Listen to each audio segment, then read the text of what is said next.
Okay, homeowners, when you call the lender for the first time, be prepared to give them 4 things. Number 1 is the loan number. Number 2 is your social security number. Number 3, the address of the property. And number 4, the name on the account. If you want to save time, and instead of calling the lender and just saying, hey, I want to talk to you about my mortgage, loan number, social security number, address, and name on the account. That's verbatim. Hit it off right there. Let them know that you want to speak to the loss mitigation department or the workout department. You must speak with the loss mitigation department or the workout department. The first person, homeowners, you may get on the phone, even though the bank representative may not seem accommodating or helpful, or they might, it's imperative that you speak with the proper department. Some initial bank representatives may not be educated on the principle of working on a solution to your dilemma. So be patient, be courteous, but persistent in speaking with the proper department. And what do you need to give them? You need to give them your what?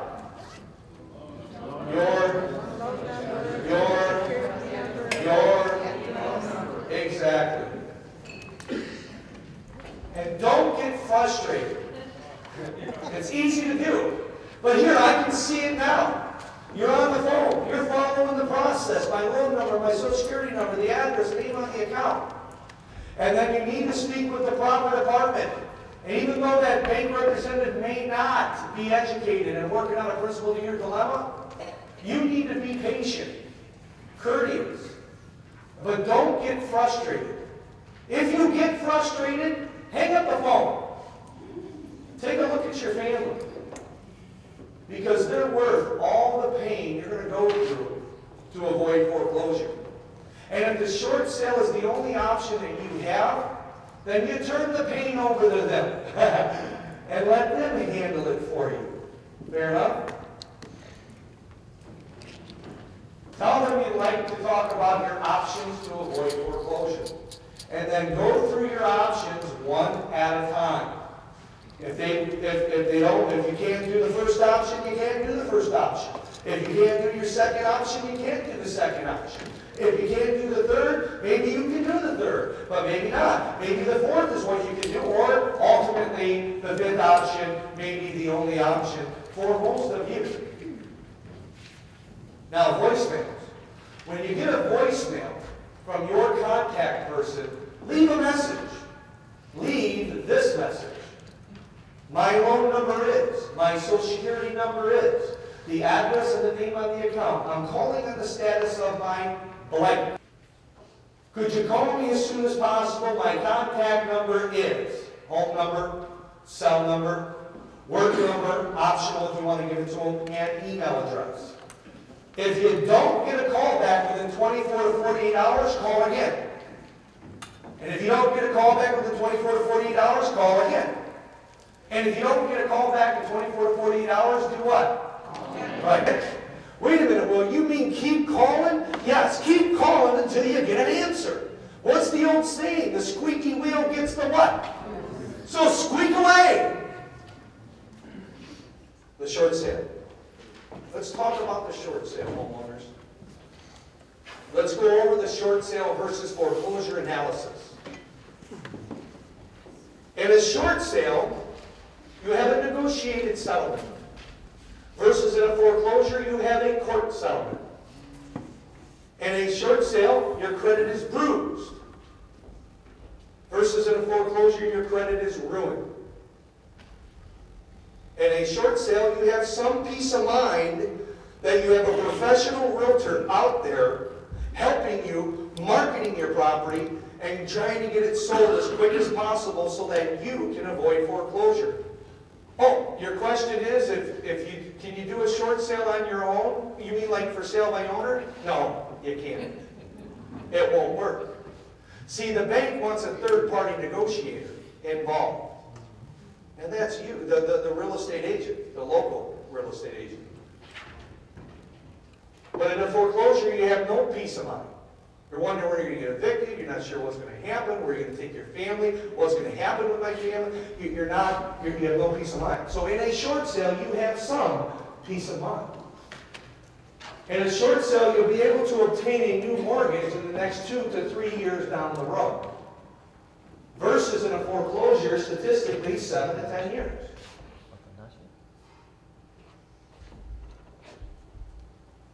The short sale, the benefit to the homeowner. There's a charge-off or a short sale reported on your credit report versus a foreclosure reported on your credit report. It makes it easier to rent a place to live. You can rebuild your credit quicker. You have a 2 to 3 year wait time to obtain another mortgage. Step 2, the selling process. When you choose to do a short sale on your home, homeowner, the selling process is this. 1, the home must be listed on the market with a realtor. Must be.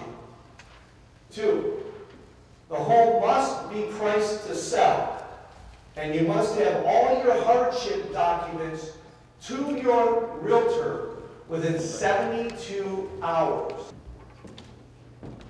3, the bank, the lender, wants you, the homeowner, to stay in your home.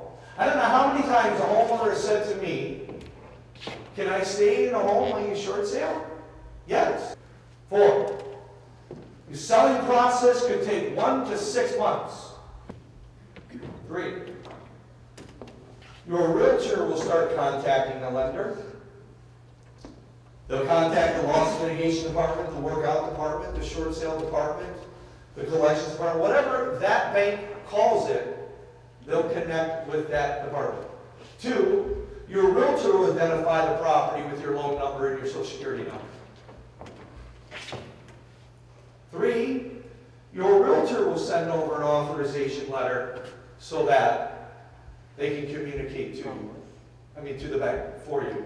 4, your realtor will let the lender know that the property has been listed as a short sale. 5, homeowners, your realtor will send over the hard documents to their lender. 4, marketing the home as a short sale. So homeowners, when a realtor markets your home as a short sale, this is what happens.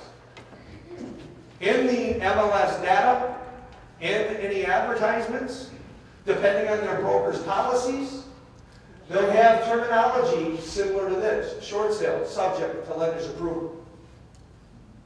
The property is being sold as is.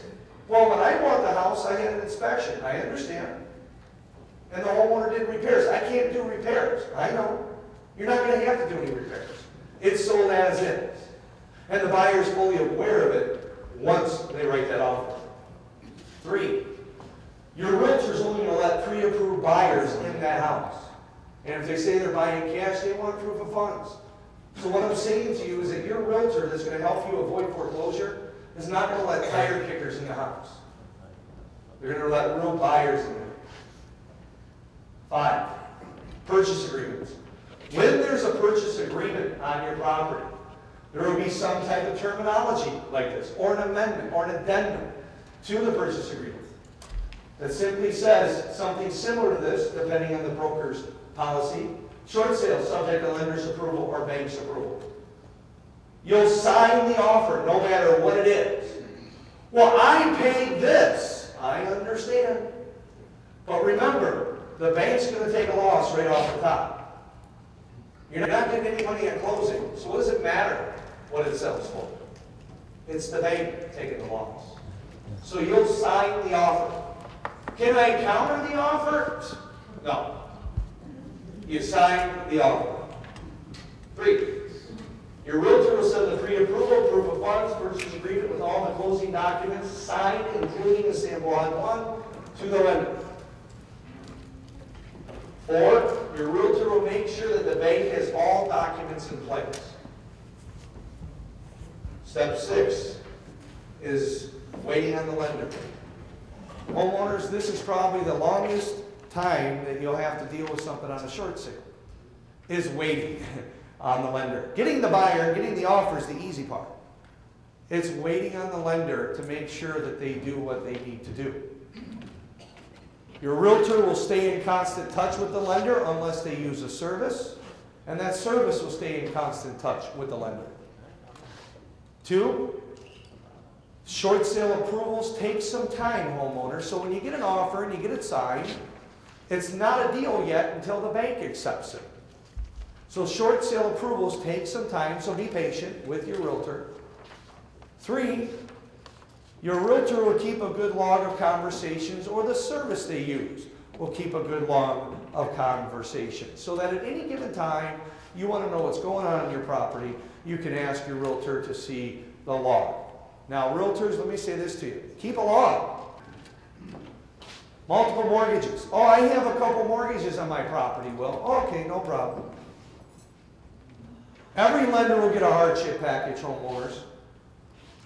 The primary lender has the power. Secondary lenders will settle for whatever they can get their hands on. So homeowners, it's not really your concern to worry about that right now. What you need to worry about is get the short sale accepted, that your realtor's doing the job, so that you can avoid foreclosure. Your realtor will obtain a short sale acceptance letter. If your realtor says you got a deal, ask to see the acceptance letter. Or you're going to be thinking you're going to go to a closing and it's never going to happen.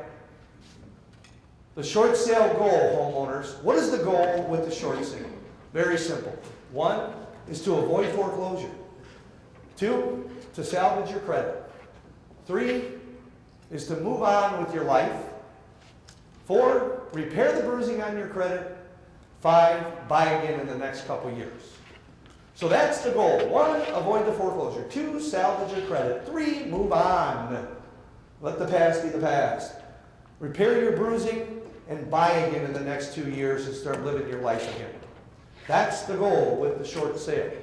Now, why should a homeowner short sale? You may be thinking, okay, if this is my only option, why should I short sale? Here, really simple. It's better than a foreclosure. You don't have to bring any money to closing. There's no deficiency judgments against you. Now, I'm not saying there's not going to be a deficiency, but there's no deficiency judgment. See, a judgment comes from the court. A court makes a judgment. A judge makes a judgment. And in a short sale, there's no deficiency judgment. So there's no court nor judge involved.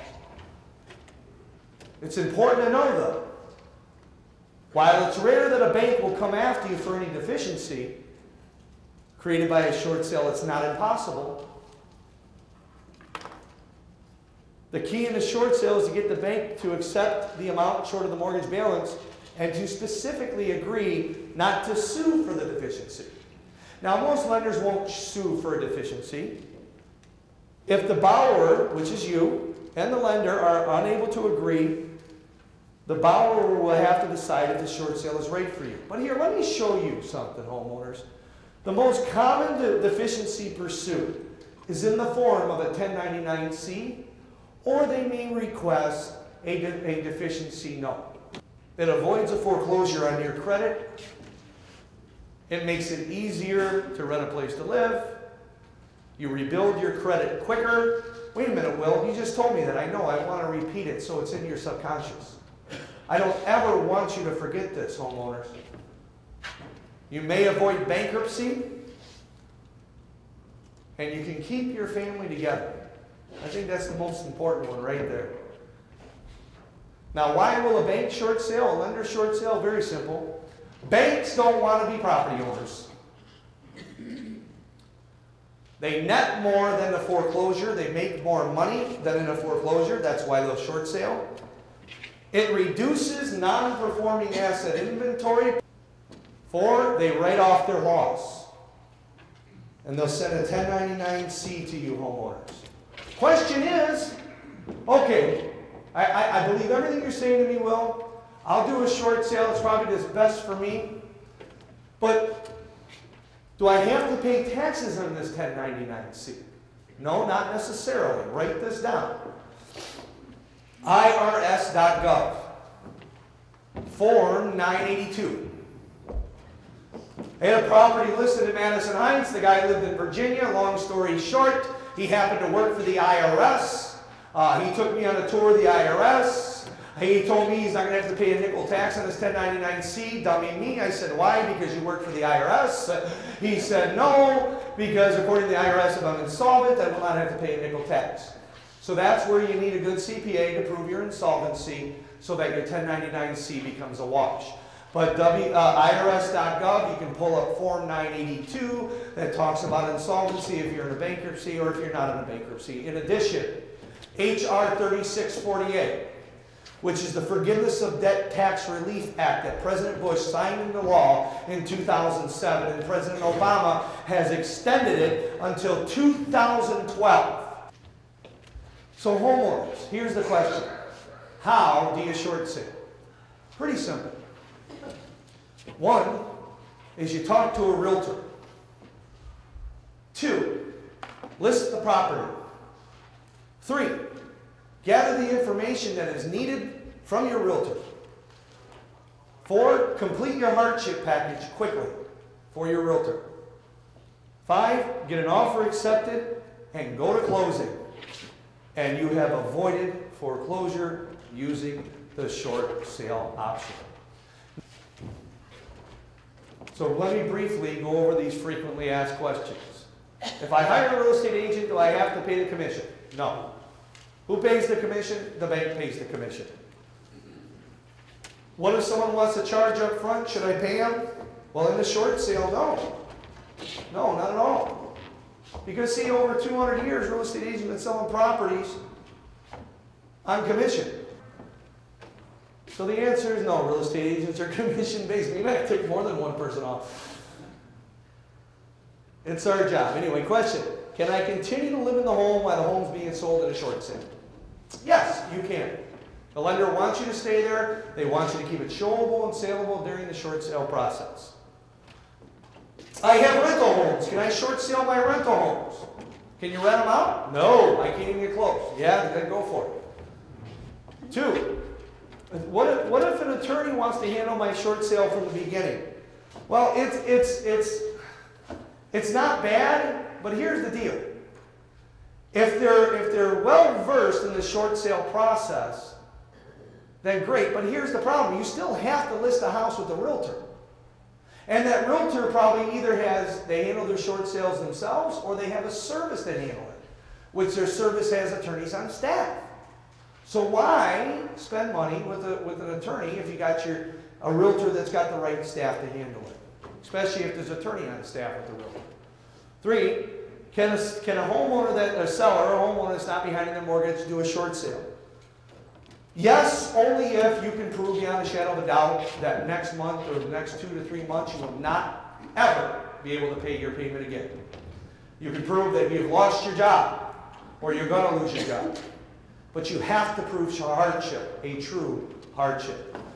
Hey, I owe like a year's worth of homeowners association dues. And I have a homeowners association lien on my property. Who will pay that? The bank will pay it. They have to clear title. What do I think about these so-called loss mitigation companies that call me? Well, here, I have two thoughts in my mind when I hear this. One is, there's been a lot of scammers out there that have taken advantage of homeowners, but there's also some reputable companies that will do a good job. So check into them, talk with them, and check the Better Business Bureau. Check the Attorney General's office to see if that company's ever had a complaint. That's the best advice I can give you. Hey, Will, what's the percentage a lender will lose on the home? Some say 20%, some say this, some say that, some say this. I don't care what some say. Here's the rule of thumb. Ready? A lender will lose what a lender wants to lose when a lender wants to lose it.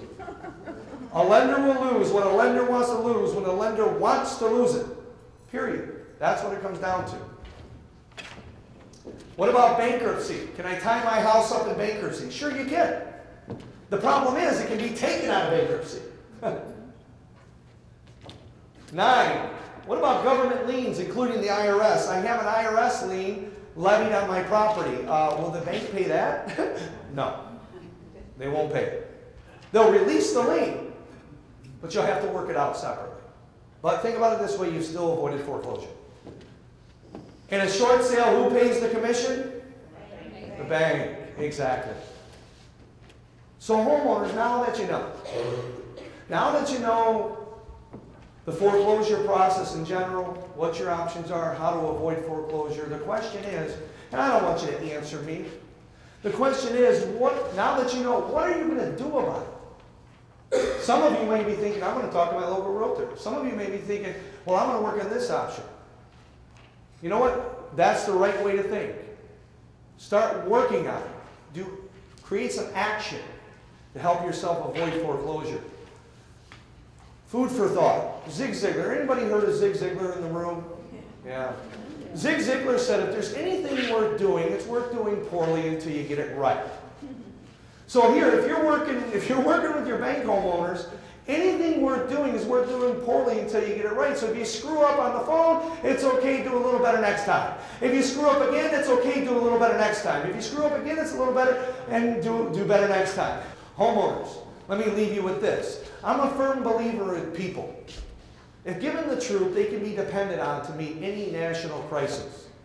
The great point is to bring them the real facts. President Lincoln said that. I'm a firm believer in people. If given the truth, they can be depended on to meet any national crisis. And I think our housing market is a massive national crisis. And see, it's people helping people, homeowners. Your local realtor is not your enemy. Your local realtor is your friend. And they want to help you because they'll bring you the real facts for your benefit.